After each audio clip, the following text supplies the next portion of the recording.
আল্লাহর ব্যাপারে নিরাশ হবেন না, তার দয়ার প্রতি আশা হারাবেন না।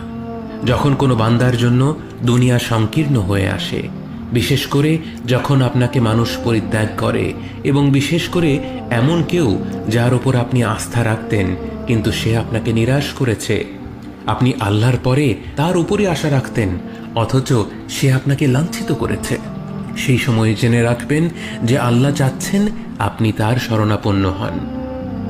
এই পৃথিবীর সবচেয়ে সুখী মানুষ হচ্ছে সে যে আল্লাহর দিকে তার মুখ ফেরায়। এই পৃথিবীর সবচেয়ে সুখী মানুষ সে যে আল্লাহর কাছে তার হৃদয় সমর্পণ করে। মনে রাখবেন যে আপনার একজন মালিক রয়েছেন যিনি আপনার প্রতি আপনার নিজের নফসের থেকেও দয়াবান, যিনি আপনাকে ভালোবাসেন এবং ভালোবাসেন যে আপনি তার কাছেই আশ্রয়ের জন্য ছুটে যান আর তাকেই আপনার দোয়ায় ডাকেন। জেনে রাখবেন যে একমাত্র আল্লাহর প্রতি দৃঢ় বিশ্বাসী আপনার জীবনের সংকীর্ণতা দূর করে প্রাচুর্য এনে দিতে পারে, অন্ধকার দূর করে আবার আলোকিত করে দিতে পারে। আপনি জেনে রাখবেন